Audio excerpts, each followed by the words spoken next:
জানো কাল রাতে না আমাদের বাড়িতে একটা চোর ঢুকে এসেছিল, আর চোরটা না আমার দাদুর ঘরে ঢুকেছিল, কিন্তু আমার দাদুর ঘরে দাদু ছিল না, আমার দিদা শুয়েছিল। তো জিনিসপত্র পড়াটার আওয়াজ শুনে না আর কি আমার দিদার ঘুমটা ভেঙে গিয়েছিল। তারপর না আমার দিদা ওই চোরটাকে দেখতে পেয়ে বলছিল যে বাবা, তোমাকে তো দেখে কোনো ভদ্রবাড়ির ছেলে মনে হচ্ছে, তাহলে তুমি চুরি কেন করছো?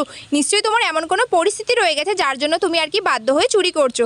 আচ্ছা বাবা ঠিক আছে, ওই যে আলমারিটা দেখতে পাচ্ছ না, ওই আলমারির চাবিটা ওখানে ড্রেসিং টেবিলের ডোয়ারের মধ্যে রাখা আছে, যাও চাবিটা তুমি নিয়ে আর কি আলমারিতে যা যা আছে সব বের করে নিয়ে চলে যাও। কিন্তু তার আগে তুমি আমার একটা প্রশ্নের উত্তর দাও।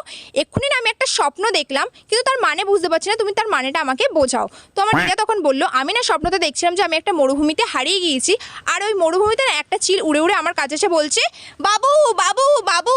তো পাশের ঘরে না আমার বাবা শুয়েছিল, তো আমার বাবা না আমার দিদার সাউন্ড শুনতে পেয়ে আর কি ছুটে আর কি আমার দাদুর ঘরে চলে এসেছিল। তারপরে আমার বাবা আর দাদু মিলে না চোরটাকে ভীষণ মার মেরেছিল।